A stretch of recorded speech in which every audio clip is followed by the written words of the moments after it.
Hello, everyone. I'm Daniel. In just a few short hours, I'll be on my way to Minnesota, which is where BusterCon 2024 is being held, right near the FFG headquarters.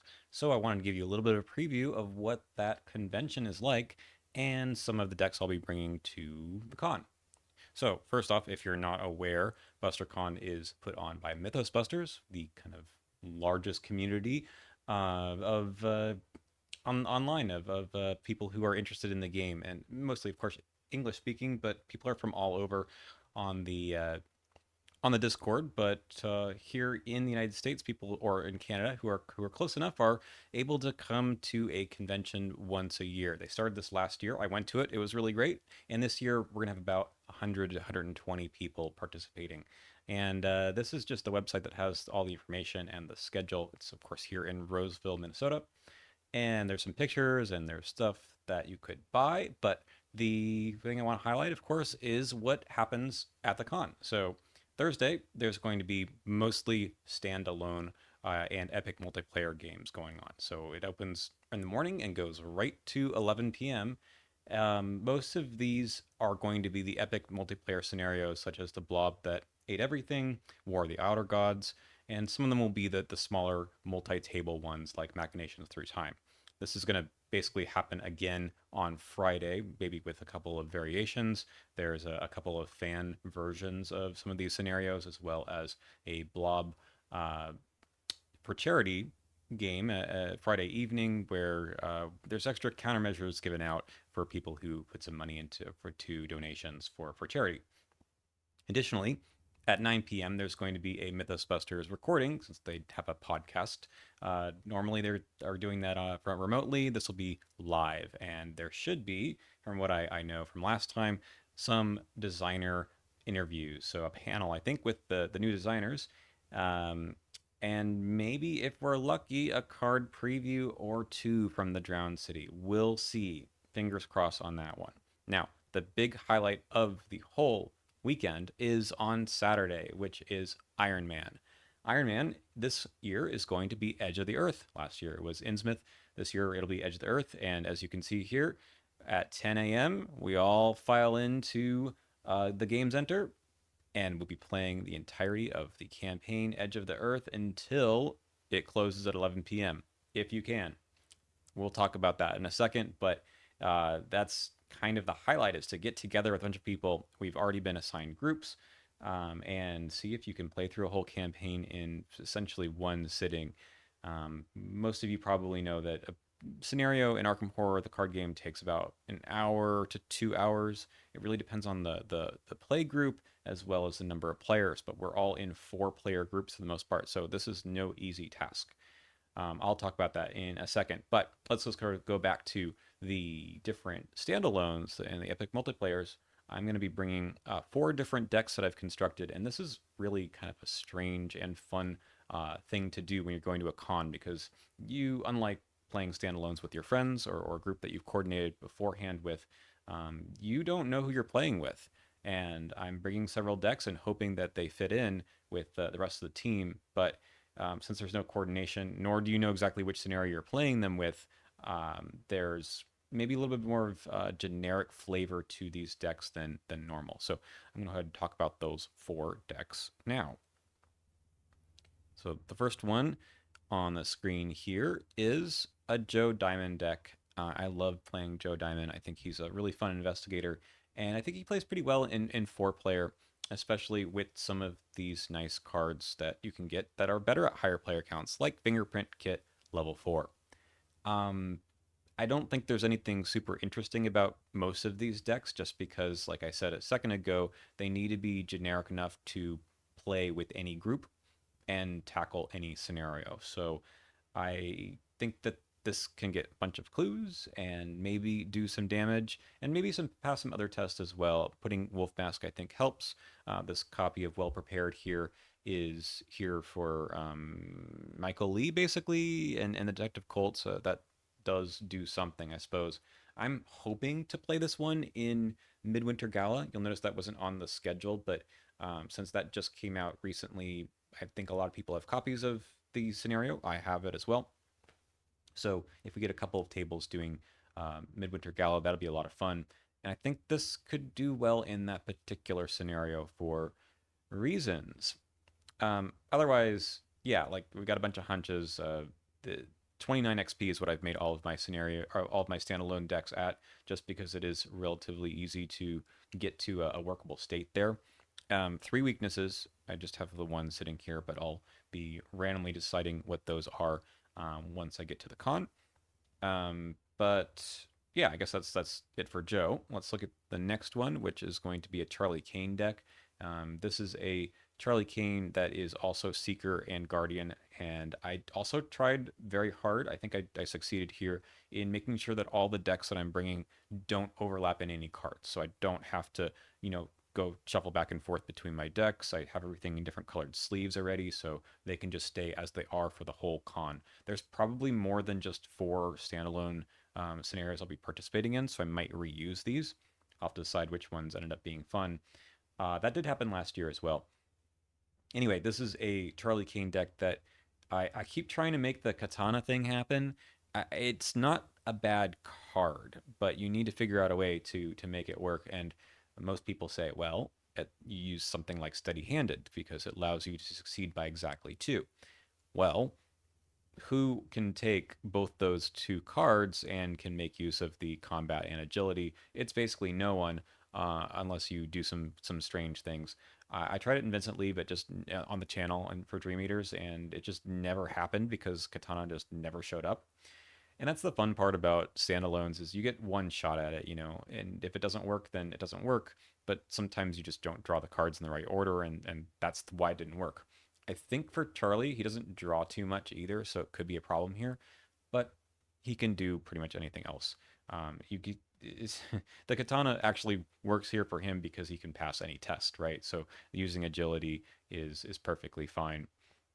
So this mostly deals damage. I don't tend to build a lot of fighter decks because I don't know, I just don't.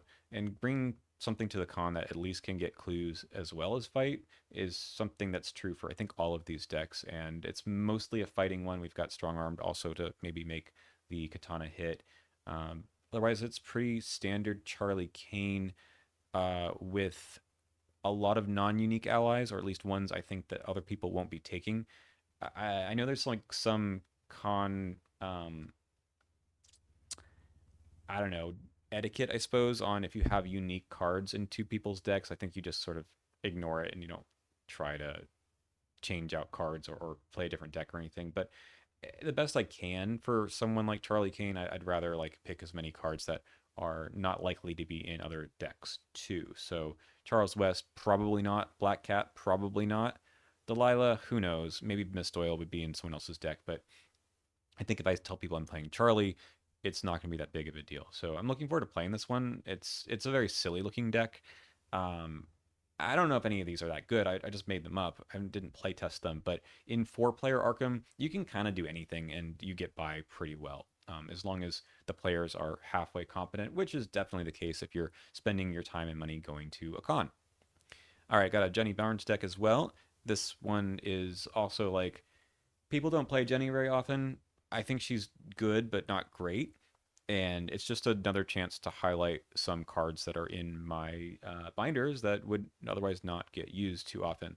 So it's sort of similar to the deck that I played on my channel about a year ago, except for I'm able to add in a bunch of the new cards and Edge of the Earth cards for synergy. So it's mostly hoping that we get double double out and then play a bunch of these events twice.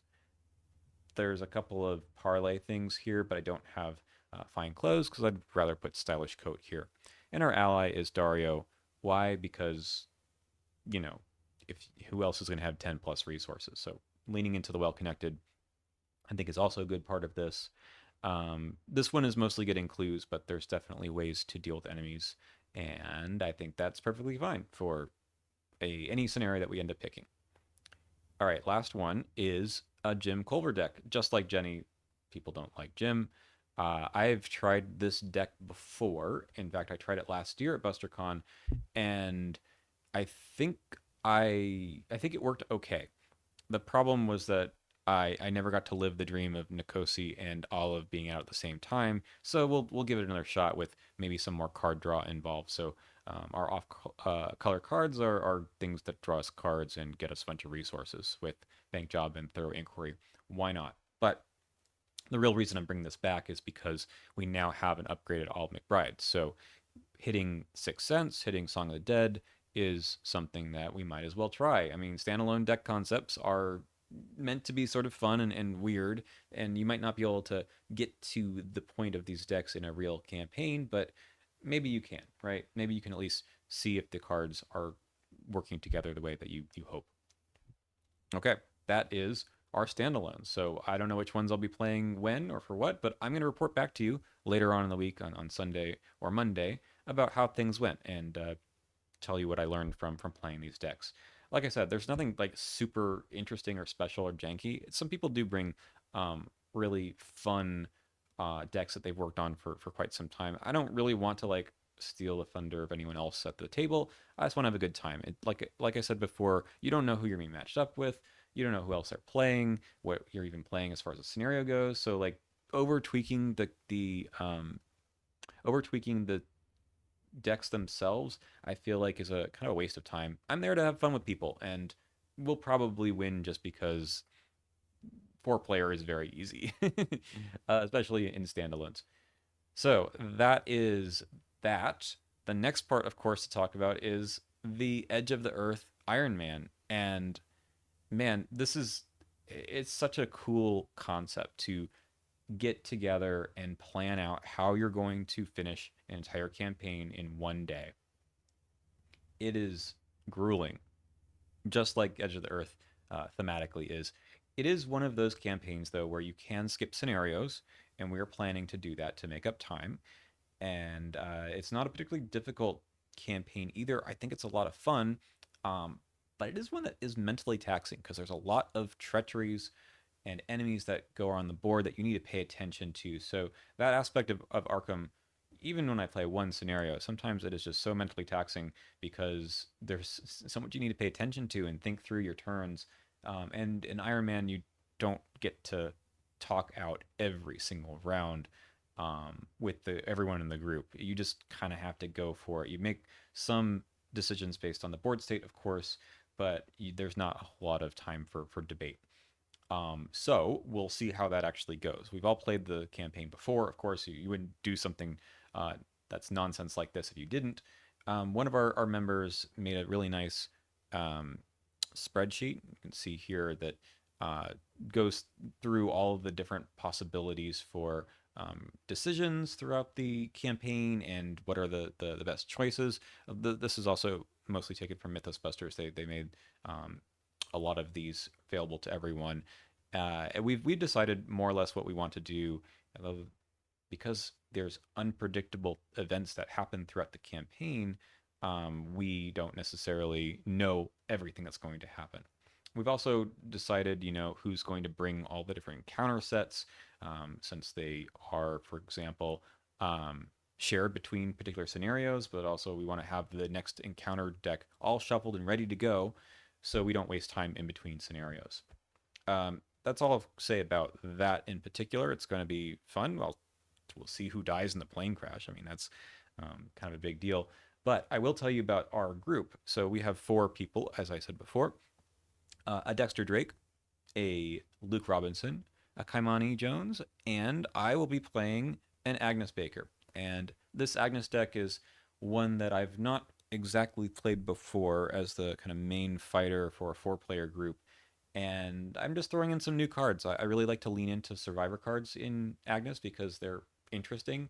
But geez, there's just not enough deck space for everything that might be cool. So this is what I went with. It's possible I can make changes before Saturday, but I probably won't. Um, the basic concept is just to play your shriveling and deal damage in all kinds of other ways with your ability, which is, of course, after one or more horror is placed on Agnes Baker, her investigator card, you get to deal a damage to an enemy at your location once per phase. So using things like Ward Protection, Forbidden Knowledge, even the shriveling downside that can count as damage back to an enemy. So there's a lot of really neat things that you can do to make that ability happen, but you can't do it forever because you only have 8 sanity and you have to heal it back. In Edge of the Earth, you do potentially get a partner that can heal horror for you. If that doesn't end up happening, I do have a copy of Hollow Chalice, which I think is a really nice card.